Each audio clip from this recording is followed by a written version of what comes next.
लोहे को लोहा काटता है और सवालों से जवाब निकलता है। झारखंड ने अपने अस्तित्व के 25 वर्ष पूरे कर लिए हैं और इस 25 वर्ष में संघर्षों और उम्मीदों के साथ बहुत कुछ बदला तो बहुत कुछ अभी भी बाकी है। और इन्हीं सवालों पर हमारे साथ बातचीत करने के लिए खिजरी के विधायक राजेश कच्छप और कांग्रेस के उप नेता हैं, सीधे तौर पर जुड़ते हैं और बातचीत करते हैं। दादा, झारखंड का 25 वर्ष का सफर संघर्षों से भरा रहा और जो भी सरकार सत्ता में आई वो अगुआ दिसुम अगुआ राज का नारा लगाते हुए जो है सो थकते नहीं रहे। बावजूद इसके आज तक जो गांव घर में जो समस्याएं हैं, जो मूलभूत सुविधाएं उनको मिलनी चाहिए, वो नहीं मिल पाया है। कहां पर कमियां रह गई हैं? प्रयासरत है, प्रयास कर रहे हैं। 25 वर्ष हो गए। भाजपा ने काफ़ी लंबे अरसों तक शासन किया। भाजपा के शासनकाल में कोई विजन नहीं रहा। भाजपा के शासनकाल में कोई विजन था नहीं, वो सिर्फ शासन चला रहे थे। हमारी सरकार बनती है 2019 में और आज हम 6 वर्षों से शासन कर रहे हैं। अब 6 वर्षों से शासन कर रहे हैं। इस शासन में आप देखेंगे कि हमारा विजन क्या है। हम लोगों ने लोगों को आवास देने के लिए अबुआ आवास जैसे योजना शुरुआत करके एक साहसिक कदम उठाया। प्रयास कर रहे हैं कि हर एक वो गरीब का घर जो आज कच्चा है उसको हम पक्का मकान देने में कामयाब हो। लेकिन उस तरह से धीरे धीरे बढ़ रहे हैं उसमें। बहुत सारे गांवों में बिजली नहीं पहुंच पाई थी। अभी हम मुख्यमंत्री बिजली योजना के तहत में करीब करीब हर गांव को तकरीबन मुझे लगता है कि 100% गांव को सुनिश्चित कर रहे हैं कि 100% गांव में बिजली पहुंच जाए। ऐसे गांव जहां आज भी कनेक्टिविटी नहीं है, वैसे गांवों को आप देखेंगे कि तकरीबन हम जोड़ने में कामयाब हो रहे हैं और जोड़ने का प्रयास कर रहे हैं। यहाँ की महिलाओं को सशक्त करने के लिए, बुजुर्गों को एक आत्मसम्मान का जीवन जीने के लिए हम लोगों ने योजना चलाया। आप देखेंगे कि मैया सम्मान योजना पूरे देश में सिर्फ झारखंड में ही चल रहा है। भाजपा ने इसका घोषणा जरूर किया कई एक राज्यों में, दिल्ली, महाराष्ट्र, राजस्थान, छत्तीसगढ़, तमाम ऐसे राज्यों में उन्होंने घोषणा किया। लेकिन आज भी एक राज्य में वो पैसा देने का हिम्मत नहीं जुटा पाया। उसको जुमला कहता था। लेकिन हम जुमलेबाजी नहीं करते हैं। हम जो है, आप देखेंगे कि हम आज उन तमाम बहनों को जो 50 वर्ष से नीचे हैं, हम उनको 2,500 रुपया, साल का 30,000 रुपया दे करके प्रयास कर रहे हैं कि हमारी जो बच्चियां हैं, जो जब बच्चियां बढ़ती हैं तो उनको शारीरिक ज़रूरतों की आवश्यकता पड़ती है, पैसे के अभाव में वो उसको पूरा नहीं कर पाती हैं। हम उसको पौष्टिक आहार से लेकर के उनकी ज़रूरतों के लिए हम 2,500 रुपया दे रहे हैं, साल का 30,000। महिलाओं को दे रहे हैं। बच्चों के ऊपर स्कूल में उनके भोजन में वो खर्च कर रही है, जिससे हमारा जो समाज है कुपोषण रहित होने के लिए आगे बढ़ रहा है। वृद्ध माता पिता को हम सर्वजन पेंशन दिए। कोई एक आदमी या कोई हम टारगेट फिक्स नहीं किए।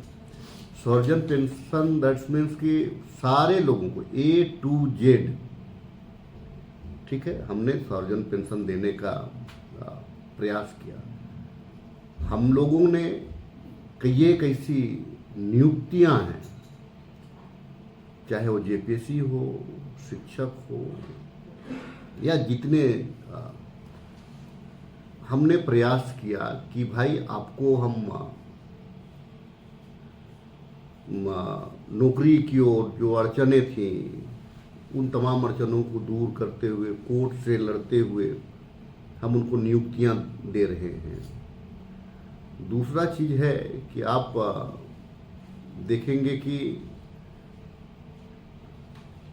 जो हमारा समाज का जो ताना बाना है, पर्यटन की ओर हम आगे बढ़ रहे हैं।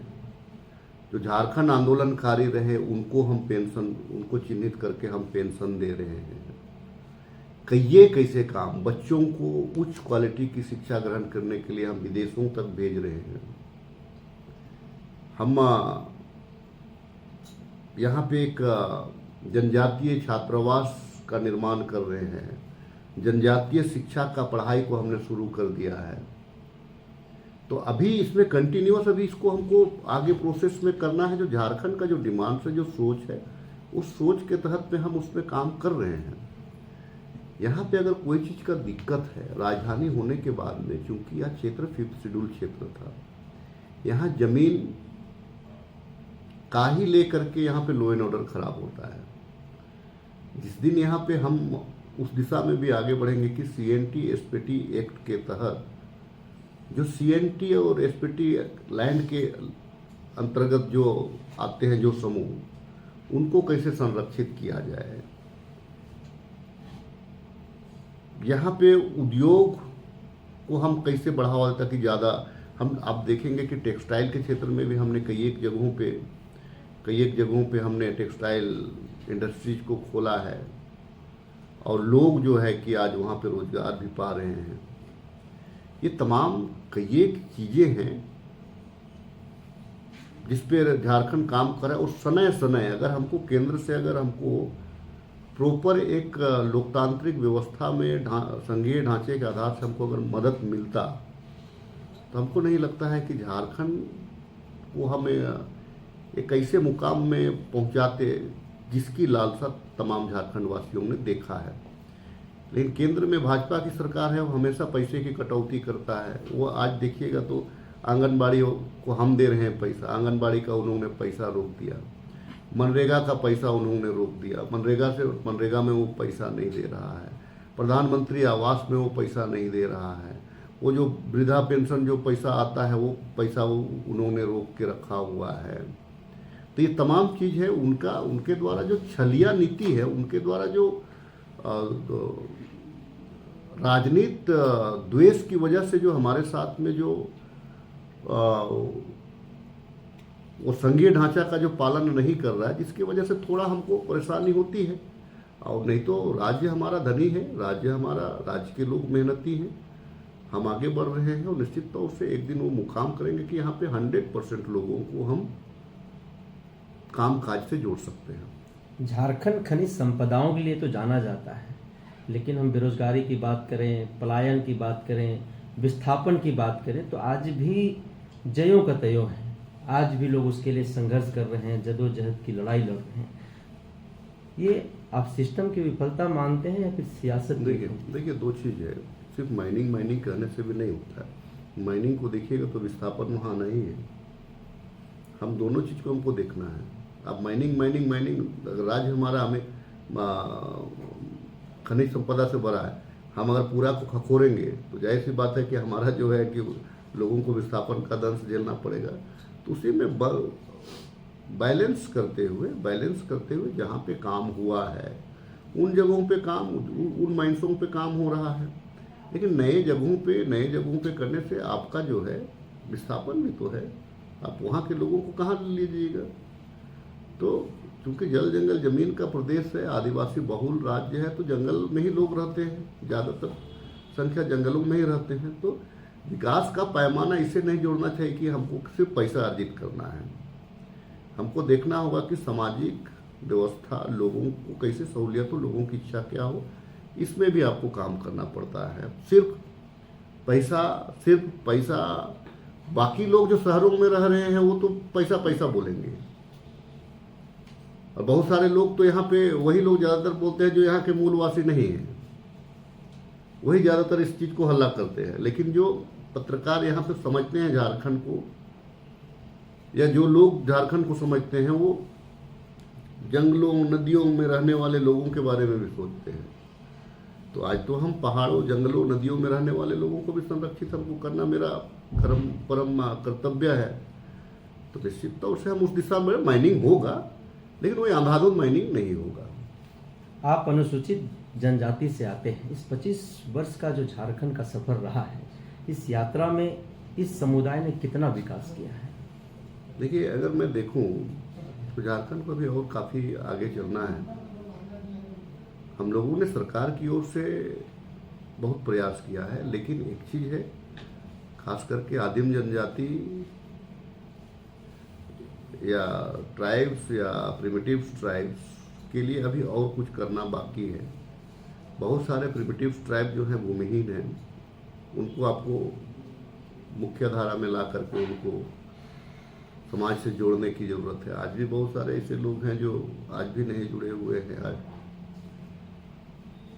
अगर हम जहाँ शहरीकरण हो रहा है वहाँ से आदिवासियों, जहाँ शहरीकरण होगा वहाँ से आदिवासियों का पलायन, वहाँ से आदिवासियों का विनाश सुनिश्चित है। चाहे आप पूरा सभ्यता देखिए, आप एंसेंट हिस्ट्री से लेकर के मॉडर्न हिस्ट्री तक भी जाएंगे तो जहाँ जहाँ शहरीकरण हुआ है वहाँ पे वहाँ के जो मूलवासी हैं उनका विस्थापन हुआ है, वहाँ के मूलवासियों को उसका नुकसान हुआ है। रांची राजधानी, धनबाद, जमशेदपुर में निश्चित तौर से देखेंगे तो यहाँ के जनजातियों को बड़ा नुकसान हुआ है। आज भी लोग उनका ज़मीन को लूट रहा है, चाहे कोई भी सरकार हो, और इसको कोई दूसरा नहीं लुटवा रहा है। सरकार, थाना, पुलिस और हमारे ही लोग जो बीच के लोग हैं जो अपने कुछ चंद पैसों के लालच में ये तमाम चीज़ करवा रहे हैं, ये नुकसान है। बाकी राजधानी है, राजधानी में लोग तो बसेंगे, राजधानी है तो लोग तो बसेंगे, आप इसे इनकार नहीं कर सकते हैं। लेकिन एक सशक्त कानून के रहते अगर लोगों का अगर विनाश हो रहा है तो इस पे और चिंतन मंथन की आवश्यकता है। स्थानीय नीति इस राज्य के लिए एक बड़ा सवाल है। 25 वर्ष के बावजूद भी जो है धरातल पर दिखाई नहीं दे रहा है। युवा सड़क पर हैं, सामाजिक संगठन के लोग सड़क पर हैं। आखिर कहाँ पर जो है वो चूक हो रही है? क्या समस्या उत्पन्न हो रहा है कि राज्यवासियों को यह स्थानीय नीति नहीं मिल पा रहा है? देखिए, आप रघुवर दास जब थे, देखिए एक आप याद करेंगे, जब राज्य हमारा अलग हुआ तो बाबूलाल मरांडी ने डोमिसाइल शुरू कराया कि 1932 के खतियान के आधार पे हम यहाँ पे स्थानीय नीति लागू करेंगे। फिर रघुवर दास आया तो उन्होंने 1985 का कट ऑफ डेट रखा। हमारी सोच थी खतियान आधारित, हमारी सोच थी कि एक वैसे कट ऑफ डेट को रखे इसमें झारखंड के वासियों को ज़्यादा से ज़्यादा लाभ मिलाता है। अभी आप गौर करिएगा, यहाँ जो जनरल कैटेगरी का जो सीट है, जनरल कैटेगरी का सीट है, कितने झारखंड वासियों को हो रहा है? रिजर्व सीट में तो आपका आ जा रहा है लोग, रिजर्व सीट में तो यहाँ के लोग रहेंगे, क्योंकि ST SC और OBC को तो यहाँ पे मिल जाएगा, जनरल कैटेगरी को मिल रहा है क्या? और इसीलिए मैं 51% में 51% जो जनरल है, देखिए भाजपा ने बहुत छल के साथ में ये पॉलिसी बनाया कि जो रिजर्व कैटेगरी के लोग अगर मेरिट लिस्ट में पास करेंगे तो उनको रिजर्वेशन, उनको मेरिट में नहीं रखा जाएगा। जनरल कैटेगरी में पहले ये व्यवस्था थी कांग्रेस के राज्य में, लेकिन अभी जो है, अभी ये लोग जो है मनुवादी सोच के लोग हैं, इन लोगों ने जो रिजर्व कैटेगरी के लोग अगर मेरिट लिस्ट में भी ला रहे हैं तो आप देखेंगे कि उनको अपने रिजर्व कैटेगरी में रखेगा। तो 51% जो लोग हैं जो नौकरियों में, देखिए सोचने वाली बात है, 51% लोग जो है नौकरियों में जो हैं, क्या यहाँ के मूलवासी हैं क्या? मेरा मानना है आरक्षण पे ये लोग बात करते हैं, बहुत सारे लोग खास करके भाजपा और अन्य लोग बात करते हैं, मनुवादी लोग इस चीज़ को ज़्यादातर बात करते हैं। मैं एक चीज़ आपको बताना चाहता हूँ, आरक्षण को जस्ट आप उल्टा कर दीजिए, आरक्षण उन्हीं लोगों को दे दीजिए जो है, आरक्षण जो है जनरल कैटेगरी को दे दीजिए, संख्या उनकी कम है, बाकी लोगों को ओपन करा दीजिए। देख लीजिए जो ऐसे बोलने वाले लोग हैं, हेकड़ी ढीला हो जाएगा तमाम लोगों का। आप पलट दीजिए ना इस चीज को। हमको 49% में ही ना जी आप दे रहे हैं, ST को है जो परसेंट है, OBC को जो परसेंट है, SC को जो परसेंट है, यही ना आरक्षण का है। कितना है? 49% है हमारा, बाकी 51% का क्या हो रहा है? उसमें तो बाहर के लोग घुस रहे हैं ना। समझना पड़ेगा। इस जो खेल है, ये जो ब्यूरोक्रेसी का जो खेल है, इस खेल को समझना पड़ेगा। हम तो इसका जस्ट उल्टा समझते हैं। वो जो है, जो जनरल कैटेगरी में है, उन्हीं को हम दे देते हैं, चलिए आप 30% में आप चलिए खेलिए, बाकी को ओपन कर दीजिए।